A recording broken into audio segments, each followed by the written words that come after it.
I must tell you this is shocking, but it happened in this country. Our former Prime Minister said, the first access to all resource must be to the minorities, particularly to the Muslim minorities. You should not say such things. Even if you intend, you should not say such things. Why did you find that shocking?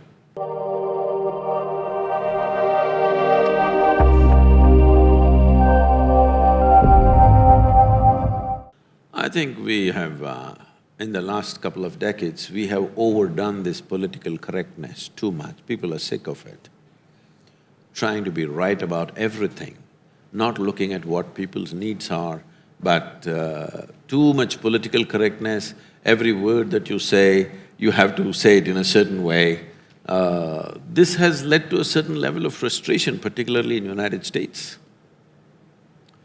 Now, they're trying to protect their rights because they feel threatened. The majority communities in various nations are feeling little uncomfortable because they feel slowly it is being taken over.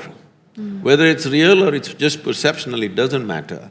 But this feeling is strong. It is strong in India also.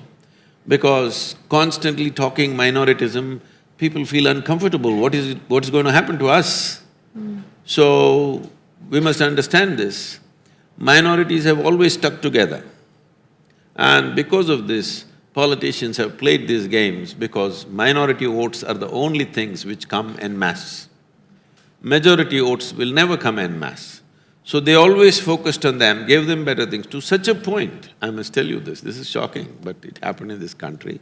Our former Prime Minister said, the first access to all resource must be to the minorities, particularly to the Muslim minorities. You should not say such things. Even if you intend, you should not say such things. Why did you find that shocking? How can the nation's resource belong to anybody?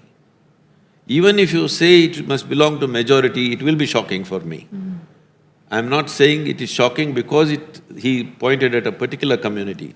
I'm saying it's shocking in a democratic country, which is a secular nation, that you think it should belong to one particular segment of people is wrong, whether it's majority or minority. So when you make these kind of statements, postures and positions get hardened by other people to protect their own interests. What is economic will take on a religious hue altogether. It's essentially an economic issue, but it will take on a religious tinge. Once it takes on a religious tinge, everything becomes uncontrollable. So do you find, I mean, you've raised the kind of, the previous Prime Minister, did you say the previous Prime Minister said… former leader talking about, incentives going to certain communities. Is that an issue that India continues to face in its attempt to be politically correct? See, somewhere we have to come to this.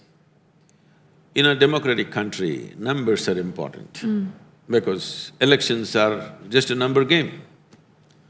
Because numbers are important, people are trying to get those numbers whichever way possible.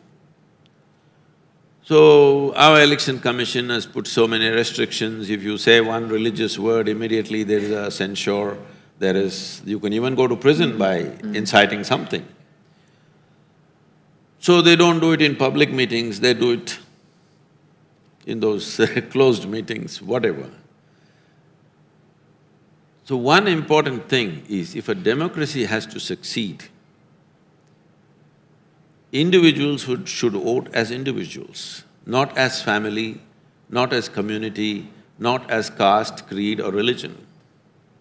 Only when you and me vote individually, what we want to do, whether we are right or wrong, it doesn't matter, we vote individually, only then democracy will succeed. Otherwise, you're practicing feudalism with a democratic garb. So once it becomes feudalistic, naturally everybody's position hardens.